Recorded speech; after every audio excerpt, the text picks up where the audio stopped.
Roast leg of lamb.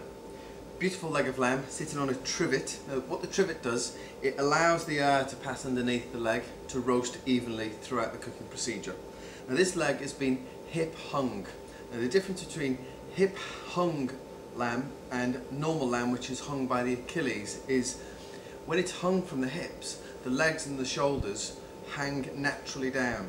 If it's hung from the Achilles heel, it tends to pull the muscle fibres from the Achilles heel all the way up to the saddle, which can make the meat tough.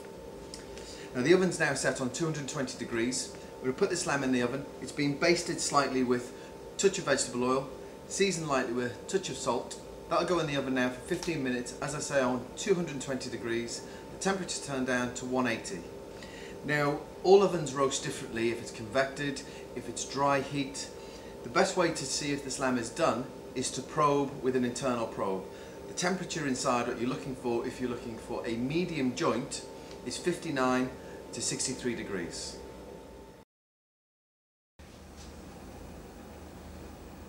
Okay, we remove the lamb from the oven now. That's resting on a wire rack for about 15 to 20 minutes, just so the muscle fibres are relaxed enough to carve. And the next stage is to remove the fat from the roasting tray. Now this has to be done carefully. There's a lot of sediment in here that is full of flavour. There's a lot of juice. It's come out of the lamb. It's created its own little stock in there. We want to reserve those juices and that flavour. So take your time. Just allow the fat to decant off. And this fat can be reserved for perhaps roast potatoes, rissoles potatoes, pommes parisiennes or noisette. Or if you're cooking some lamb that hasn't got much fat on the outside, for example a saddle or a loin that is being trimmed, you can use this to cook. Okay, perfect.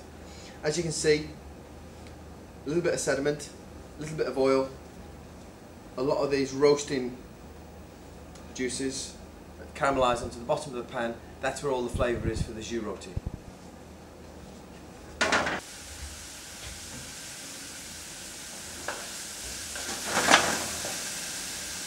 Okay, now the vegetables are taking on some colour.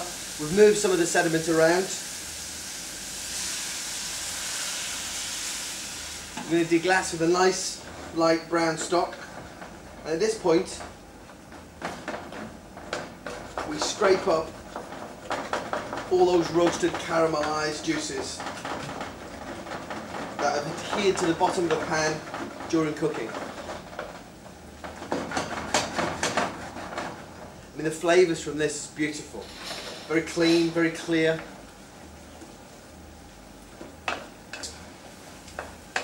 Nice roasted lamb flavour. And that's what a jus roti should be.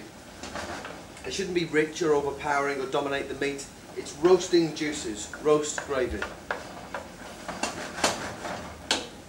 So now the sediment's been removed. Add a little bit more lamb stock. Bring to a simmer and cook 2 or 3 minutes just to extract a little bit more flavour from those vegetables. Now we're going to pass it through a fine chinois.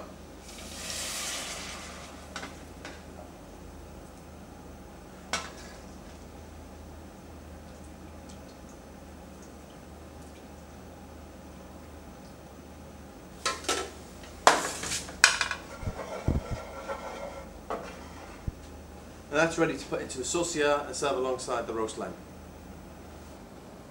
Now the lamb's been removed from the oven, allowed to rest for about 15 to 20 minutes. We're going to carve it on the bone. So the first is an incision just at the base, and then from then on in,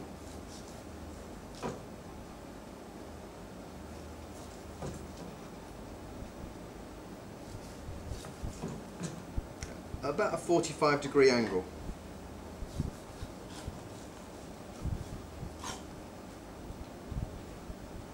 Until you get to the first joint knuckle bone.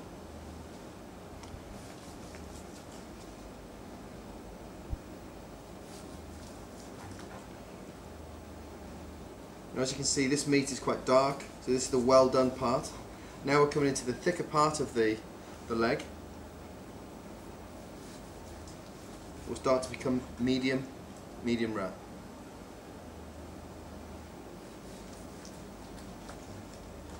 Now as you can see, we're right into the core part of the leg.